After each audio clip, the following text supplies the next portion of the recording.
So guys, welcome to our pivot this month. This is Jerry Fetta, CEO and co-founder of Philanthro Wealth. So once a month we do these pivot webinars. And for those that don't know, it stands for Philanthro Investors Voyage of Transformation. We like to help you guys with your financial transformation as Philanthro investors, as those that are working with Philanthro Wealth. If you're brand new here and you don't know who we are, this is your first time seeing us. Our company is focused on really a couple of simple things, helping good people build more wealth who will then use that to help make the world a better place, right? And we all know that we could use that across the planet. And so that's one of the things we focus on is education, empowering people financially to make better decisions based on what the wealthy have actually done though, right? And so we believe there's a big difference between education and marketing. Marketing means that I go through the McDonald's drive-thru and I know everything that's on the menu about the McDonald's menu. That does not mean I'm a dietitian, and that does not mean that those are healthy choices. It just means I'm very well marketed to as a customer, right? Education means that I look at the scope of nutrition and I make good informed decisions that actually improve my quality of life. And so with finances, we like to teach about financial education so that you can look at the whole scope and actually understand what's going to improve your quality of life and what's going to create the future that you desire, rather than just more marketing from banks and Wall Street and the usual, right? So that's a big focus of ours here. And then a few quick updates with Philanthro Wealth. We've been doing a lot of work early for January, rolling into February now, on expanding the company. So, we've launched the Philanthro Wealth Foundation, which should be done this month. That's going to be our charitable arm to spread more awareness, financial awareness, and make more people aware of the truth about money and being able to make those better decisions we talked about. We completed 2 mergers with the company as well. One of them is going to allow us to get into the business-to-business group financial wellness space with employer retirement plans and introduce people to the philanthro investing concept there. And then we're also bringing in a partner with a merger we just did that's going to help us increase our marketing footprint so that we can reach more people and make a bigger impact. So those are a couple of updates that we've got in our world. We are going to have Taxhive on today. So before I bring on Devin with Taxhive, show of virtual hands. This is a trick question. If you enjoy paying taxes, like you just really like it, it gets you going. You're like, can't wait to pay that tax bill. I don't see a single hand up. Okay, show of hands if you would like to reduce your tax bill and you would like to know how to do it legally, ethically, with compliance, with a good proven team, with good support. Okay, awesome. That's what Taxhive does. And so I know that a lot of us, as we're building wealth, the conversation of taxes comes up. There are a lot of sketchy ways to lower your taxes and not pass an audit. And so it's just like driving without a seatbelt on, like it's good till you get pulled over, right? And so anything in the tax world is okay until you get audited. And then it's like, does it really stand up? And so it's important to work with a team. This is like giving a haircut. You don't want to do your own haircut. You might be able to do it cheaper. Devin has got the ultimate solution there. You might be able to do it cheaper. It's not going to turn out as good, right? And so it's important that you really focus on working with people who know what they're doing. And this whole wealth building game, it's all about getting your time back, right? Time is the only thing you can't get back once you give it up. And so we don't want you to have more jobs. We want you to have less. The whole purpose is building passive and residual income so you trade less time for money. Doing your own tax planning, all the research and everything that goes into it, that's a job. Just like if you get in real estate and you end up being the landlord, that's a job. It's important to have good qualified people who really know what they're talking about. So I want to pass it over to you, Devin, to make an intro. I know Devin's got a great presentation, very educational for us today, but thank you so much for jumping on, Devin. Yeah, no, it's an honor to be with your people, and what an incredible introduction and just kind of setting the table, if you will. You guys are in good hands with Jerry. We love our relationship with him and with this pivot event, and obviously Philanthro Wealth doing some incredible things for entrepreneurs and investors and all of us as business owners, right? I love the concept, and we're bought in the same way. We feel like giving back and contributing to our communities is certainly a part of this whole formula, right? And what enables you to do that is when you keep more of your money. And we're going to talk a lot about that today because you all are working hard day in and day out. You're profitable, hopefully. You're turning a dollar. You have a return on your ad spend, whatever it might look like. And somehow, some way, those dollars never seem to add up to be enough. Like as a business owner, it just feels like we got a hole in our pocket and money's leaking out of the business. And most of that is usually attributed to really bad or poor, inept tax planning and tax strategy. As we get into this, I want this to be very interactive. We're going to have some fun. I'll try to bring some levity into the conversation. I know that taxes is not the topic that everyone's on the edge of their seat about, right? I'm not the entertainer, but this is a necessity. All of us have the burden of taxes. But guess what? We can lighten that burden. In fact, we can minimize it substantially if we know what we're doing. So as we get into this, I'm going to share my screen real quickly so that you guys can kind of follow along.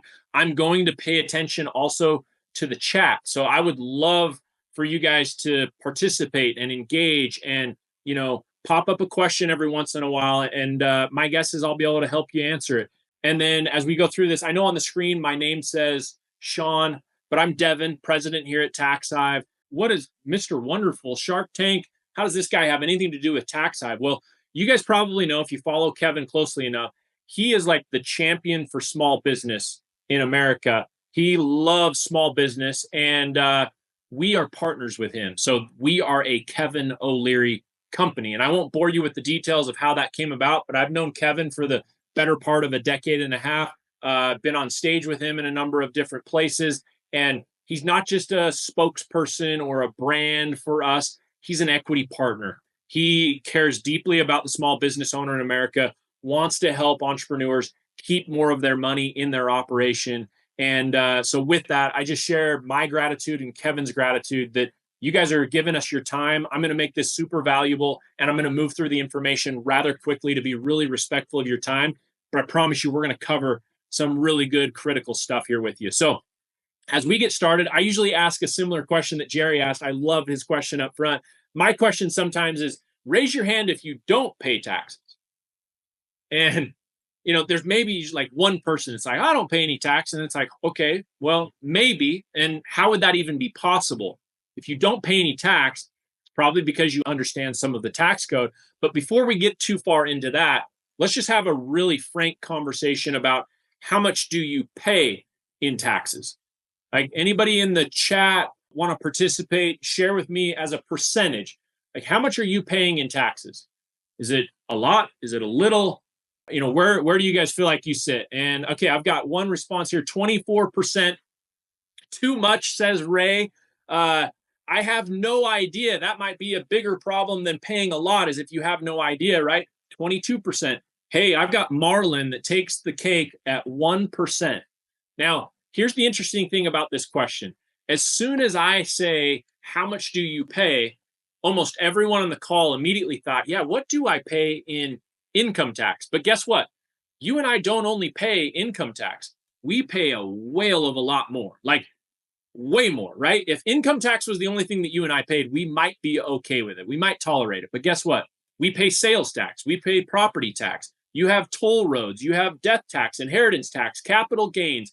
Like, if you look at your gas bill, your phone bill, we are taxed left and right. Our government takes away our rights and then they sell them back to us in the form of a license. If when you make your money, you're taxed when you make it, you're taxed when you buy it, you're taxed while you own it, you're taxed if you sell it. Hear this one.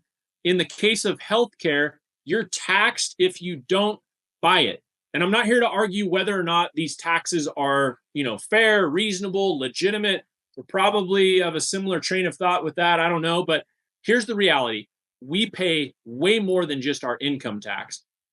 And if we calculate that, would I be crazy right now to just put on the table that you and I probably pay somewhere between 40 to 60% of our money goes to some version of a tax? If you're with me, maybe raise your hand virtually here and kind of acknowledge, yeah, like, I don't only pay income tax, right? So I appreciate your participation on that. But here's the reality. One of those taxes is negotiable. There's one that you can do something about, which is the income tax. The tax code is structured in a way that we can control our tax situation if we know what we're doing and we do it the right way. So I'm going to dive into specific strategies. I'm going to give you probably 2 or 3 definitive takeaways of things that you should put in your notes to say, oh, I could start doing that right away. Before I do that, though, I need to reach through the screen here, through the camera, and get in your living room or in your car, wherever you are. And I need to kind of shake you, maybe a gentle, slap on the face to wake you up. Because if I don't wake you up, when I invite you to like schedule a call with our team, you'll just kind of carry on about your day and you'll probably do nothing. But I need to wake you up about the cost of you continuing to overpay on taxes like you're probably doing. Here's the reality. If you and I take a dollar and we double it every single year, we compound, power of compounding. You and your business, you know how to grow money, you invest it and it turns into more money. If I show you this illustration, this is what will shift your mindset completely. Watch this. We've doubled our money every single year. At the end of 10 years, you've got $1,000. Great. Congrats. Most of you are telling me, Devin, it doesn't take me 10 years to make $1,000. Well, hang with me. In the next 10 years, if we get out to 20 years, you'll have $1 million, $1 million in your nest egg. And again, ramp this up to whatever measure of growth and however quickly you can compound or grow money over time. But just for illustrative purposes, we've now got $1 million at the end of 20 years, except you can see at the top of the screen in red, we had our investment grow with no what? With no tax. And I don't know what world you live in, but we don't pay zero in tax. We pay some tax. So let me do this exact same illustration and watch the difference in our growth if I just introduce a simple 15% tax, not the 30, 40, 50 plus percent that you and I are paying on every dollar that comes into us. We just made it, my hope is, I want to be super conservative here. Our hope is that we can make a 15% improvement, a shift, maybe even a pivot. Shout out to you, Jerry, on that one. 15% pivot, right? On our tax situation to say, man, if I don't make this pivot, if I don't improve, what is it going to cost me? Like my money growing over time, paying a 15% tax, how does the math change? Watch this. At the end of 10 years, on a 15% tax, we have less than $500. Half of your money is now gone. Where did it go? Think about that for a second while I show you the next 10 years. When we get out to 20 years, instead of you having $1 million in your nest egg, guess what? You've got less than $250,000. And the question that I have for everybody on this, and I want 100% participation if I can, in the chat, tell me where the money went. Where's the 800 grand? Where's the $750,000 that a minute ago we had, but now we have a 15% tax and suddenly it's gone? Like, did your dog eat your homework? Did the government get it? Where's the money? I want to know. Anybody in the chat dare say? I'm not seeing any responses. Okay. Michael very profoundly says it just didn't, which is the correct answer. The money never existed. It just didn't grow, right? The money was usurped. In certain circles, you might even dare use the word robbed. The money never existed because it never had the potential to grow. Like, look at the illustration one more time in the bottom right-hand corner. You and I only paid $51,000 in tax, and nobody over 20 years is raging mad about the $51,000. But this is the opportunity cost for you, your business, your family, your legacy, when you overpay unnecessarily just by 15% tax. And I'm guessing most of us, if we were paying 15, we'd probably not be all that upset about it. But this is the cost of it. Now, how do we make this 15% shift? Where do we save money? And how do we keep it in our business legally, compliantly, doing it all the right way? Well, let's talk about that. You do it with a tax preparer, tax planner, tax strategist. Most of you are already working with an accountant, but maybe harsh reality, when we work with someone, we always ask this question. In fact, we have asked this specific question to almost 90,000 business owners, and 70% of them have said, no, I'm not confident that my accountant is maximizing all of my possible deductions for my business and keeping me compliant with the tax code. This is maybe not surprising, but it's alarming. And how would this even be possible? Like, hold on a second, Devin. I'm working with a professional. I have an accountant, a CPA, who's helping me with my taxes. Why on earth would I not be confident that they're, optimizing my situation? Well, it's because similar to the medical field, where you have neurosurgeons and optometrists and orthopedics and anesthesiologists, right? In accounting, there are different disciplines. So the person that you're working with right now, most likely, this is not everyone, but in most cases, is a tax preparer. They file your taxes for you. They're a little bit of a professional cashier when it comes to the numbers. You deliver all of your facts and circumstances. They check boxes. They punch numbers into certain fields and they say, hey, congratulations, Devin. Here's what you owe. And then you stroke a check because you don't want to go to prison. You don't want to get your business raided, right? It's like, I got to be compliant and pay what I'm legally required to pay. Well, guess what? There is a different way. There's a better way. It's called tax strategy. And I'm not here to, tarnish or disparage any of the accountants that you work with. It's actually not their fault. They're doing exactly what you paid them to do. This is the equivalent for me of going to the grocery store all year long and putting in my basket all of my scenarios and all the things that I own and all of my income. And then I end up at the cashier. The cashier starts ringing stuff up and they tell me what I owe. And then I'm like raging mad at the person at Harmon's or Smith's or, Kroger, whoever your grocer is. It's like, whoa, that's not justified. And what was the problem? The problem was that the cashier isn't following you around the store, telling you where the coupons are, where the rebates are, where the deductions are, where the, credits and gaps and dynasty strategies exist, so that when you end up at the cashier, all with the same things in your basket, you just owe less because you did things the right way all year long. You implemented, you documented. That's what we specialize in here at Taxhive. This is how we are oceans apart from your average tax preparer, right? So I want to be clear on this. When we work with a client, the grand question kind of comes down to, hey, are you willing to do something about this? Because you're in control. You're the decision maker. You get to decide whether you continue to overpay or whether you engage and, start to save some money and implement some tax strategy and have someone like Taxhive help you do it. Now, as I have this conversation with you over the next 15, 20 minutes, I'm going to illustrate some examples. I'll show you some client examples. I'll even give you some real strategy that you could be implementing. And all along the way, like what maybe has already happened just in these first 5 minutes, you're going to have a clue. You're going to have a light that goes off in your head that says, okay, this is different. This could save me some money. I probably need to talk to somebody. And if that's you, great. We would be honored to have a quick 10-minute phone call with you. And I'll have this QR code up on the screen. It's also taxhive.com/PTW. And you can schedule a free call with our team sometime in the coming 48 hours or whenever is the best fit for your calendar. But we want to engage with you. We'd love for you to take action.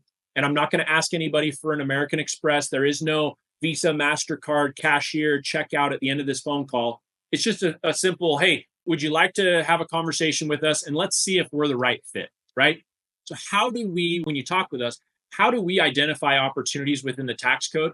We do it with 4 pillars: itemized deductions, strategic credits, tax gaps, and dynasty strategies. These are the things that your tax preparer either is ignorant about, doesn't know a whole lot about, or is scared to tell you about.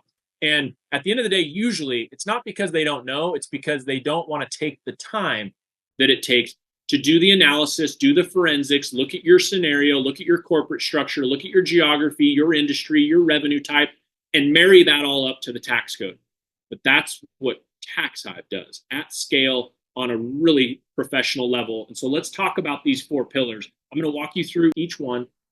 Many of you are probably already doing something on the deduction side. You're like, hey, Devin, I got the home office deduction. I'm employing my kids. I'm writing off the mileage on my corporate vehicle. Okay, great. That's like 3, right? Or, hey, I'm writing off the interest on my debt, on my mortgage, all of that. Hey, good, like high five. You should be. But did you know that there are over 1,400 different itemized deductions? And which ones apply to you? Which ones apply to your business, your structure, right? Figuring all of that out is not a do-it-yourself project. And so let's go through some of these. I like to kind of see the end at the beginning. I'm a spoiler alert. I want to get right to the nitty gritty. Let's get into the dynasty strategies because these are some of the fun ones. These are the big hits. Probably some of these no one has ever shown you before. This accelerated donation strategy is not hyper complicated. It's a matter of taking money that you were already going to spend in taxes and just reallocating those dollars to a donation to an eligible nonprofit. Watch this. This will knock your socks off. Let's pretend for a second that your business owes the IRS $100,000. and you say, man, there's got to be a better way. And your accountant you're working with goes, well, yeah, I mean, there's not a whole lot we can do. And you're like, I don't believe you. So if you knew about the accelerated donation strategy before you met with your accountant to file your taxes, well, then you could have repositioned or reallocated some of the 100 grand. Let's just take half of it and say, we donated 50 to an eligible nonprofit. I say eligible, emphasis on that word, because this isn't like your local church. It's not the food bank. It's a very specific donation to an eligible nonprofit that's sanctioned or legitimized by the federal government, by the IRS. It's an eligible nonprofit. Think of the Red Cross at certain times, okay? What happens when we make that donation is that there's an accelerant, there's a multiplier on the donation that says, hey, thank you for your generosity. We're going to give you a tax benefit. And when we give you the benefit, it's not just 50 grand, there's a multiplier for a deduction. So I grew up in the calculator days. Let's use a 5. Let's use the number 5 in our example here. 5 times 50 is a $250,000 deduction. But pump the brakes for a second, pause. You didn't just save $250,000. That would be crazy, right? What you did is you took a deduction that then has to run through the filter of your tax bracket. So again, we donated 50, we got the $250,000 deduction. If you're in a 32% tax bracket, just for illustration purposes here, the 32% into the 250 is $80,000. And you might be thinking, holla freaking Luya, I just saved 80 grand. But hold on one more second. You still donated 50. So if you take the 80 minus the donation of 50, it's a net of 30. And how many of you like $30,000 in your bank account that wasn't there 3 minutes ago? Right? I mean, this is the kind of stuff that your accountant's never told you about, your CPA is silent about, because they're either a chicken or sometimes a little bit of a weenie. They're scared of the code because they don't fully understand it, or they just don't want to take the time to do these things with you and help you implement and document them the right way. There are a whole lot of other dynasty strategies, but here, just in the first 7 or 8 minutes that we've been together, you're probably learning some things and having some light bulbs go off. And just in review of this accelerated donation illustration, we've now paid the IRS $20,000. We donated 50, like pat on the back, you're a charitable person, you helped your community, and you kept $30,000 in your business. That's the same 100 grand that we were going to send off to the IRS just a few minutes ago. And now instead, we've done some philanthropy, we've done some, charitable contributions, and we kept more money in our business. We didn't have to grab new money out of our bank account in order to make this happen. So if you've already seen something you like, friendly reminder, scan the QR code, go to taxhive.com/PTW and give us a shot. Let us have a conversation with you for 10 minutes, see if we're the right fit for you and your situation. And many of you are probably thinking, okay, Devin, if I don't scan the QR code and if I don't have this conversation, do you guys know what it would cost me to do nothing? Like if I'm I'm not really motivated, the timing's not right. Well, for the average business owner, here's what we know. We've done the math. We've done the numbers. How do we know these numbers? We've delivered thousands and thousands of tax plans to business owners just like you. And when we deliver those plans identify a sum of savings. And we took that number and we ran it through the gross revenue that runs through that business. And here are the brackets. If you look at the bottom on the business revenue side, this is gross revenues, not net, gross. And you can move your eyes along the scale to say, where do I fit in? Maybe you're on the lower end and you're saying, hey, Devin, I'm a little bit newer to this. I'm just doing my first 100 grand. Well, then great. There's $15,000 on average of typical savings that'll be in your tax plan. And you might say, what would I do with the 15 grand? I don't know. As a new business, that's usually the difference between staying in business and going out of business. It's oftentimes the difference between making payroll or not, or having a marketing budget or not, right? Paying distributions to your partners or investors. These dollars matter. And I just know that they are much better served staying in your business than they are in our highly efficient, highly productive federal government, right? A little tongue in cheek there for you. But hey, if you're in the middle of this or on the high end, well then yeah, there's 50, 70, hundreds of thousands of dollars on deck for you and your business to save, all because you had a conversation, you scanned a QR code, and you found the right people to help you implement and take full advantage of the code. Which brings me to this. I want to be clear about what the code is, because a lot of people think that Uncle Sam is digging into your wallet and trying to just steal your money. Okay, I'm not here to change your mind on that, but the tax code actually is your friend. The tax code has specifically been written to incentivize the type of behavior that you and I exhibit day in and day out as business owners, right? The tax code said, hey, if you'll risk your capital, if you'll risk your time, if you'll risk your intellectual property, if you'll build a business and employ other people, well, then you're a contributor to the economy like nobody else. And so we'll write some things into the code that give you breaks and discounts and gaps and credits and all kinds of deductions that keep more money in your pocket. The sad truth is that just most people go into business and then they ignore all of the incentives from the government, right? So it's designed and written to incentivize investing. Why would they do that? It's because the government knows that we create 2/3 of the jobs in this country because of being a small business owner, right? We're the engine of economic activity. Over 40% of it is attributed to small business owners like you and me. And who is the IRS? Well, then the IRS is just the world's largest debt collection agency. They want to get paid every penny that they are owed, but not a penny more. And it's up to us, right? It's our obligation to figure that out. I don't know why that's the case, but it is. And you're not legally liable or responsible to pay a penny more than the code says that you owe. And here's what I already know is happening. Like, watch this for a second. Over here on the left-hand side is the code. This is what you legally owe. If we, rewind to prior years, this is what the code actually says that you owe. And then over here somewhere is where your current accountant or CPA has you filing and paying your taxes. And you might say the gap is what? The gap is all of your money. And why would your accountant not do something about it? Like, don't they have a fiduciary responsibility to act in my best interest? The reality is that it's not their money, and therefore they don't care as much. And what I already mentioned earlier, right? You didn't hire them to do the strategy and the planning and the implementation for you. So they just did what you hired them to do, which is prepare your taxes and tell you to write a check, right? Now, again, as a taxpayer in this country, we have 3 options.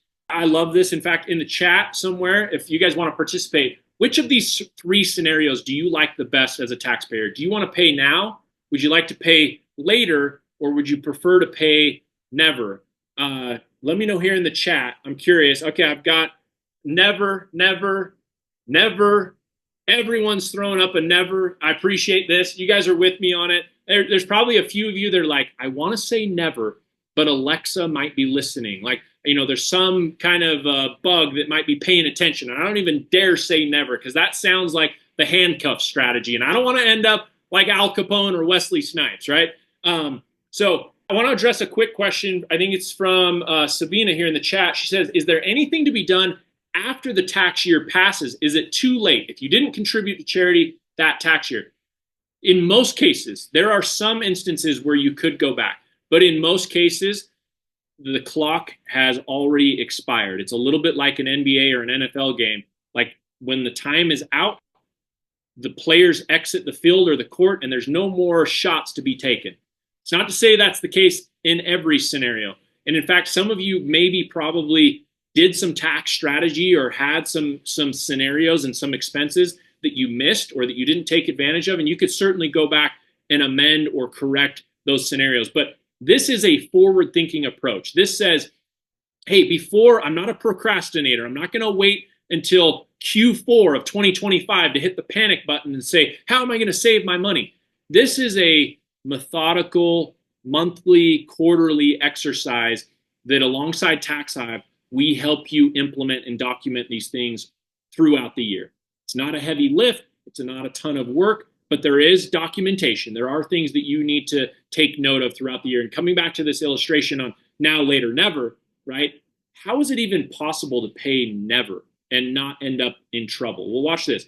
You pay now as a W-2. If any of you are W-2, I don't think many of you are, but some of you might be doing both at the same time. As a W-2, you pay right now. In fact, they strip it out of your check before it even gets deposited into your account. As a business owner, you can make quarterly estimated returns, right? And then true it up later. That's a little bit like paying later. The way that you pay never, this is like money flows into your business, let's just use a simple example, $5 flows into your business, how in the world do we never pay zero on that $5? We do it with the tax code with these 4 pillars. We're going to use deductions, strategic credits, tax gaps, and dynasty strategies. And I'm going to show you examples of every single one. In fact, I've already shown you the dynasty strategy donation illustration, but I'm going to show you others. And as we go through this, just remind yourself, these are all of the things I've been working with my uncle or my neighbor for how long, and nobody's ever said anything to me about this. Like they've never taken that time, right? And I'm with you. I like never better than later and now, so long as I can do it legally and compliantly. I want legal precedent. I want, all of these things to be in line with what is acceptable to the IRS. But I don't want to be over here. I don't want to be overpaying and overspending on taxes unnecessarily. So let's be clear about who Taxhive is.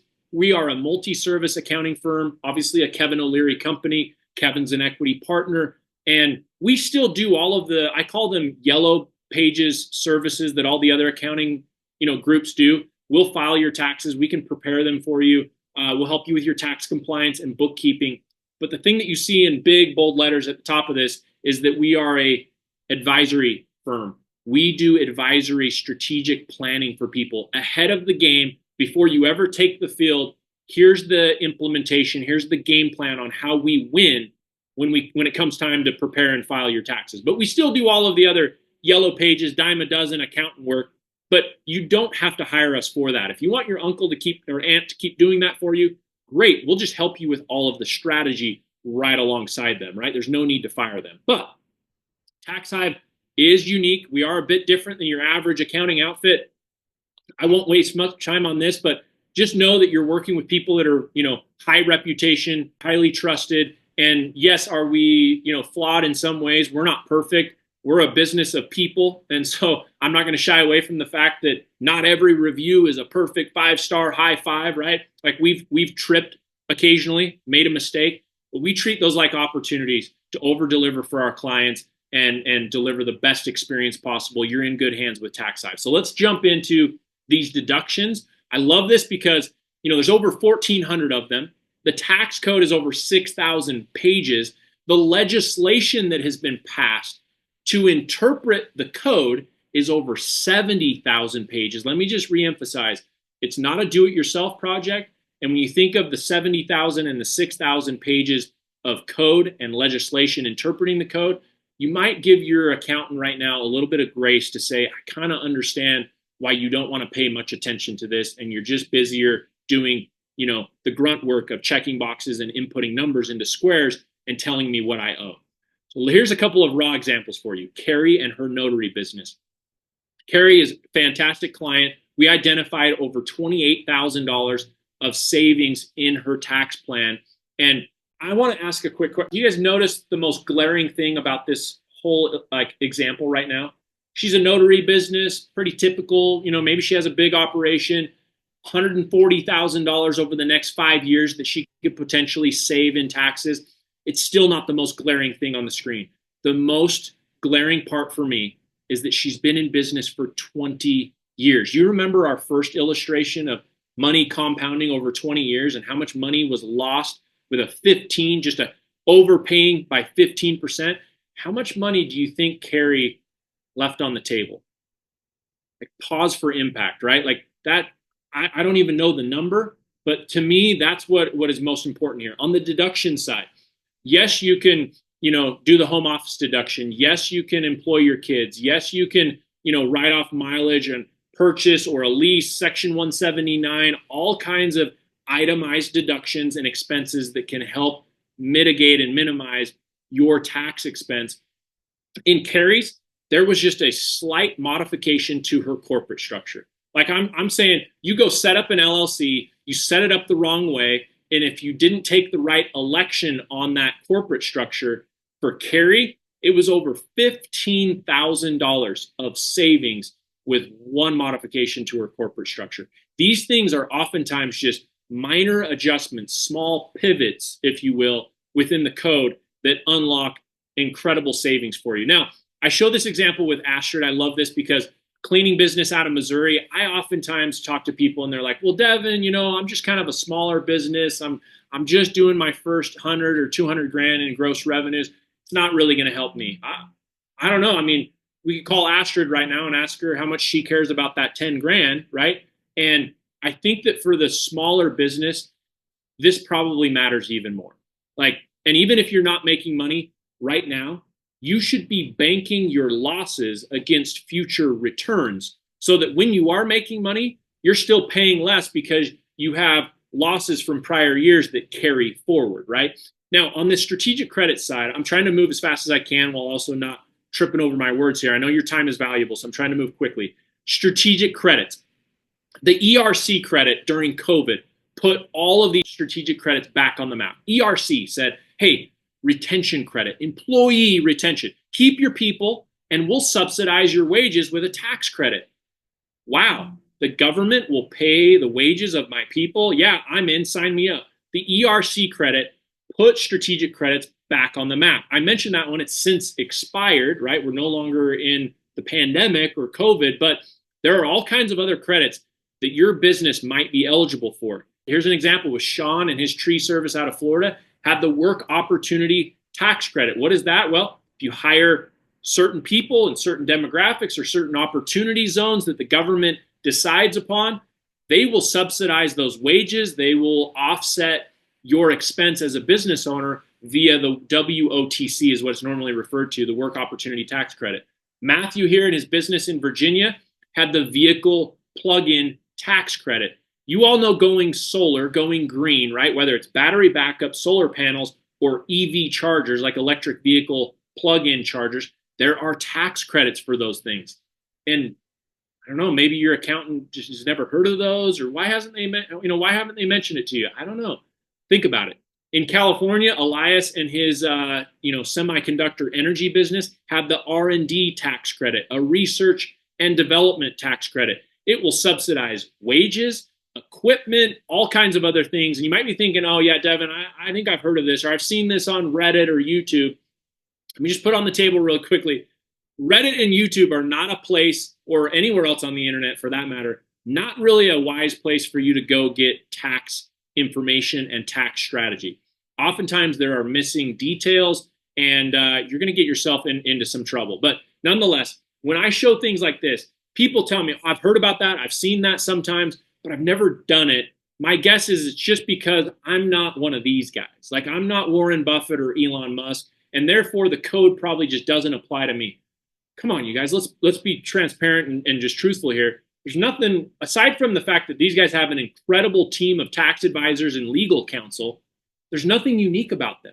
Like, they don't have a certain blood type that just is listed in the tax code that says, yeah, if you're Warren, then you get to save all of this money. No, it's that the tax code requires implementation and documentation.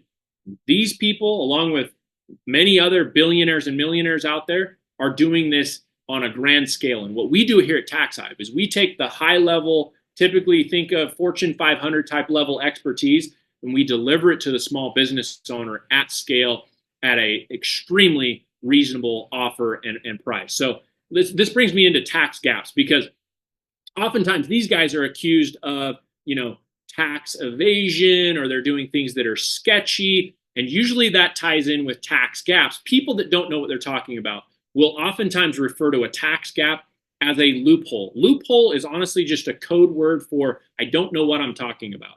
And tax gaps are the more traditional verbiage when we refer to what some people call loopholes. A gap in the code just simply says, hey, if you do this thing, you are eligible to keep more of your money. And to give you a very real example, here's Alva, a real estate broker out of Kentucky, over $26,000 of savings identified in Alva's tax plan. And guess what? The tax plan included things like bonus depreciation, some other itemized deductions. But the one that I want you to put into your notes for tax gaps is what's called Rule 280-A. Everyone should write this down.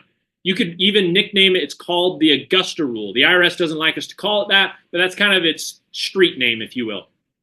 The Augusta Rule, or AKA Rule 280-A, says this: you can rent your home out to your business 14 times a year and do it tax free. Tax free.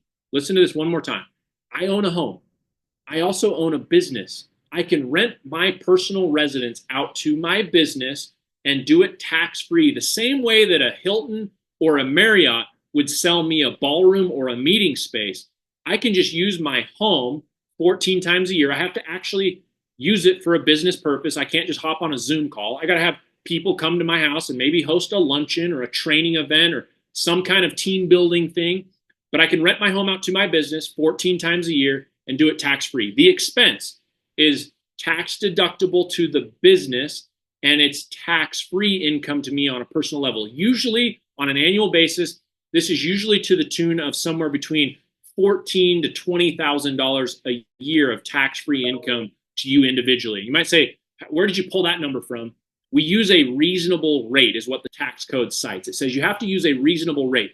The way you find a reasonable rate is on a website called peerspace.com. That's P-E-E-R space, like S-P-A-C-E.com. Peerspace.com is where you could go get a comparable, a reasonable rate for doing this type of thing, renting a boardroom, a ballroom, and that is what you would use as the comparable. So that, if you remember, we've talked about red flag strategies and, oh, is this, my accountant is afraid to do this thing because I might get audited or it's a red flag.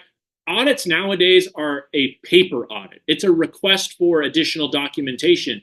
Oh, hey, you implemented the Augusta rule, Rule 288. We'd like you to send us the documentation. Yeah, no problem. Here's the invoice. Here's the comparable on peerspace.com for what I charge my business. Here's the documentation. In fact, here's the meeting notes that the AI bot, took for me. Like, you deliver all of that and you're good, right? So Rule 280A is one of these tax gaps.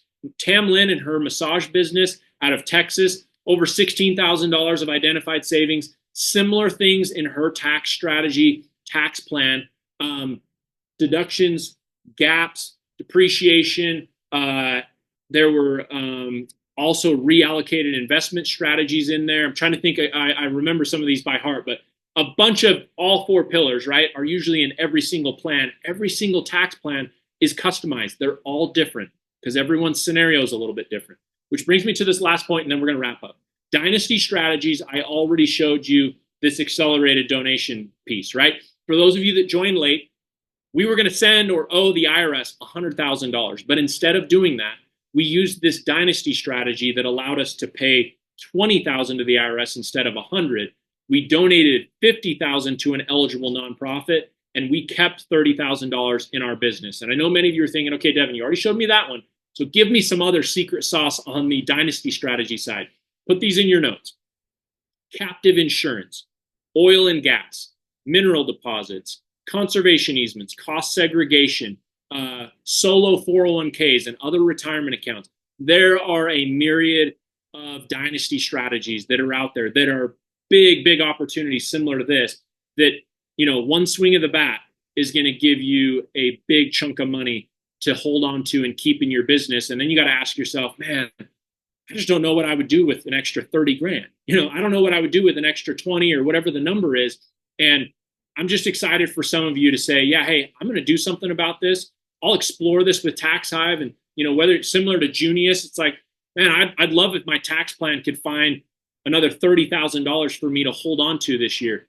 Junius's tax plan, he has a VA disability comp business called New Life Veterans out of Georgia. I know Junius quite well. And he had the Augusta rule, he had bonus depreciation, he had reallocated investment strategies, a couple of other tax gaps and credits in his tax plan. This one is one of my favorites. This moving company, like $73,000 of identified savings for Wasatch Moving Company. And sometimes I think we maybe minimize or we think very low of ourselves and our business. And we're like, well, I'm just a moving business. There's probably not a whole lot in the code. I don't know, for guys that own some trucks and box things up, $73,000 of potential savings, right? This I showed you earlier as the cost of doing nothing. I also feel like it's the reward of doing something. And the doing something just involves a simple QR code or going to taxhive.com/PTW. If Kevin, my bald brother, I call him, or sometimes people are like, oh, you're Devin O'Leary. It's like, no, I'm Devin Egan. He's Kevin O'Leary. If he were on this call, he'd say, hey, you work so hard to grow your business. Don't overpay on taxes. You owe it to yourself, your legacy, your business, all of your partners, right? Do this the right way. And I would hope that you're willing to do something about it. I'm not here to twist anybody's arm. I just think if in the last 20, 30 minutes, you saw some things that you've never seen before, that your accountant's never brought to light for you, you think there's probably a better way to go about this, well, then let us help you. Give us a chance. Give us a shot. Scan the QR code. Go to taxhive.com/PTW. And this is a 100% complimentary strategy call. See if we're the right fit. I'll even maybe pull a little bit of, give you a little secret about this phone call. When you're on with our team and they say, yeah, hey, Devin, based on your geography and what you own and where you own it and your revenue type and all of that, here's what we could do for you. They're going to make what I would call the most ethical bribe I've ever heard of, which says your tax plan might cost you some money, but guess what? When you work with Taxhive, we make a guarantee. We put our money where our mouth is. And if we can't find at least double or triple, it's usually significantly more than that. But if we can't find at least double or triple in savings what your plan cost you, we'll just give you your money back, right? And that's the kind of ethical bribe. That's the kind of premise that we operate under. It's got to be a win-win. Otherwise, why would you do it, right? You just continue doing the old-fashioned way, overpay 15%, no big deal, right? Scan the QR code, go to taxhive.com/PTW. If there are any questions in the chat, let's see here. I've got one saying, I just don't have a business. It became a scam. All right, Michael. So no problem. I don't know about the whole scam part, but if you don't own a business, that's okay. You might be a sole proprietor. You might be, just an entrepreneur. You are a business owner. Per the tax code, you are a business owner so long as you have the intent to profit. Doesn't matter if it's a lemonade stand or it's the next, SaaS company in the tech space. Like if you have an intent to profit, you are technically a business owner. And let me speak to those of you that might just be a W-2. That's fine too. We can help you as a W-2. The difference between a W-2 and a business owner is that a W-2 employee typically has about 10, maybe 12 itemized deductions that you would be eligible for. This might be, for instance, a health savings account, your dependents. You get to write off your dependents, right? Your children, or interest that you paid on your mortgage payment. There are discounts and credits and deductions for a W-2 employee, but they're not nearly as robust as for the business owner. But if you're W-2 and you're thinking, man, Taxhive has their act together, I'd love to work with Taxhive just on my tax preparation for my W-2 situation, no problem. Scan the QR code, schedule a call, and you can just say, oh, hey, I'm not a business owner, but I would like to use you guys for tax preparation. And they can go through that whole process with you. It's extremely affordable, competitive pricing. But here's the difference.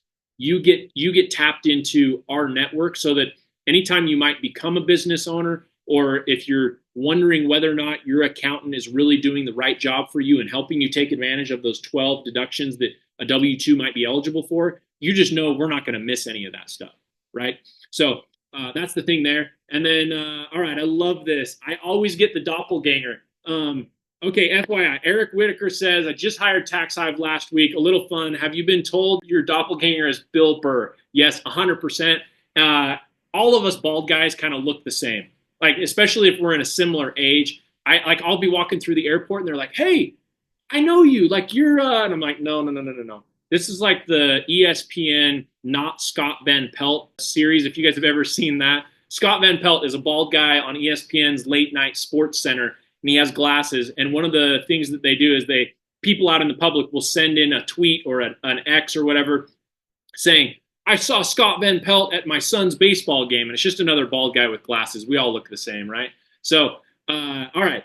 What if you did not have an actual registered business in a particular tax year? Can you still take deductions? Yes. It's actually not required for you to incorporate. Like you can take advantage of the deductions in the tax code without having an LLC or without having an S corp. Or is it recommended? Yes. Is it required? No. But there are tax advantages and tax implications to making sure that you're structured the right way. Here at Taxhive, when you become a client, we actually have a complementary LLC. I try not to like give you guys all the fun stuff, but we would even set up an entity for you for free. So it's another just benefit of being here in the Taxhive, hive, if you will. All right. So takeaways from the meeting. I love this, Jeff. Yes, schedule a 10-minute call. Let's see what else I have here. Jeff, you are nailing it for me, brother. 10-minute call, discuss tax savings opportunities. Attendees, review the Augusta rule. Yes, Rule 280A, which allows you a tax-free rental of personal residence to your business up to 14 days a year. Yes, explore other dynasty strategies. Man, I love these notes. Way to go, Jeff Peoples. Kudos to you. Full summary with the AI bot. So incredible. And with that, Jerry, any other questions, things that I can do? I tried to bring the energy for you guys. I know taxes is usually like someone find me a pillow, but hopefully I kept you on the edge of your seat, delivered some things that you hadn't really thought about yet. And man, we'd just be honored to have a quick phone call with you and see if Taxhive is the right place for you, your money, your business, your partners. Can't thank you enough, Jerry, for having me on. And I'll hand it back to you, brother. Any other things that I missed that you want me to touch on? Yeah, no, I think you covered quite a bit, Devin. That was awesome. Thank you. So guys, for those of you that do want to lower your tax bill, and I know Devin didn't really get into this part of it, but I do look at it myself as an investment, right? If I'm going to put money into something, can I get something back out of that? With most investments, you're going to pay taxes on your gains. You're not going to pay taxes if you save money on your taxes, right? So it's kind of a tax-free return, if you will, just on strategies you're putting together. So Devin, if you don't mind, I know you wrapped up already, but could you pull the QR code back up just one more time, just in case anyone didn't get to schedule yet? And guys, it's a risk-free phone call. If you're not a fit, they're going to tell you, hey, you're not a fit. We're not able to help. If they are going to be able to help you, they'll let you know that. So we do have a question here from Lawrence. How long is the initial consultation, Devin? What should be kind of expected time-wise for that? Yeah, 10 to 15 minutes. It's a discovery call. It's like, hey, help us understand what you're doing, where you're doing it. Do you have some corporate structure set up already? How much, what are your gross revenues like? Those key indicators help give us a clue about, on a typical basis, what we're able to go and find and identify within the code. And then here's how this would play out. Let's just do a quick scenario, right? Jerry does the call. Kind of a fit. Jerry's like, yeah, I know I'm getting burned already. I've been overpaying by who knows how much. And Jerry decides to onboard with us. Well, then we're going to say, hey, great, Jerry. Here is the customer path. We're going to do a data collection, like a questionnaire. You're going to submit your most recent year's tax return. And our tax plan is going to go above and beyond everything that you're already doing. Most of you are probably doing some form of deductions and other tax strategy. You're just not doing all of it. So our plan would be in addition to everything that you're already doing. And we go do this forensics. It takes us about 2 weeks to do the analysis on your prior returns as well as your questionnaire that you submitted.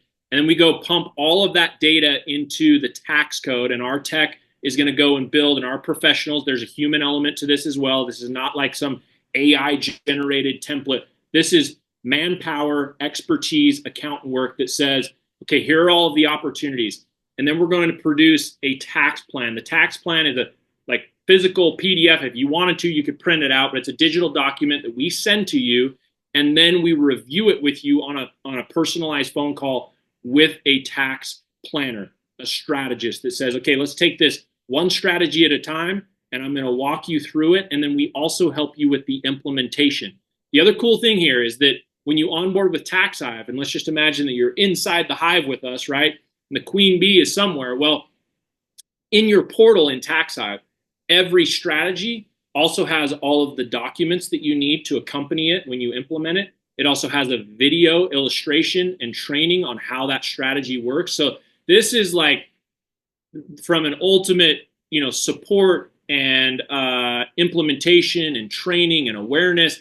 Like, I don't want to say holding hands, because you have to do something, right? You can't just say, oh, I paid Taxhive some money and therefore I saved $100,000 on my taxes. Like, you are the Scottie Pippen and the Michael Jordan. You are the Karl Malone or John Stockton, the LeBron James, or whoever your favorite athlete is. You're the person on the court. You're the business owner. We are the coach. We're the Jerry Sloan, the Phil Jackson, the Bill Belichick, whoever it is, Andy Reid, we're the one mapping out the game plan and telling you and helping you implement all of the strategies. But we need your involvement, right? You've got to participate with us.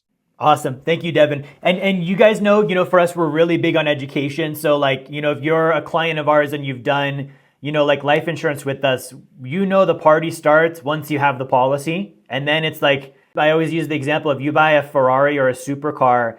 If you get it and you don't know how to drive it once you've got the keys, it's either going to stay in the garage or it's going to wind up in the ditch.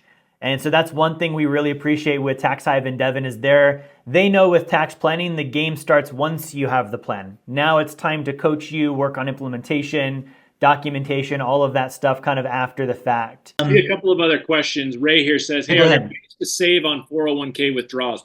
Yeah, so I mean, whether it's 401k withdrawals or any other taxable offense, right? I call it an offense. It's not like you committed a crime, but it's like you have this taxable event that triggers a something that you would owe to the IRS. And yes, we can use other deductions, gaps, and credits or dynasty strategies to offset what you would have been paying on the 401k withdrawal, right? So that, among all other things, when you have a taxable event, you then say, oh man, how could I offset this with a deduction, a credit, a gap, or a dynasty strategy? And so yes, it would certainly apply.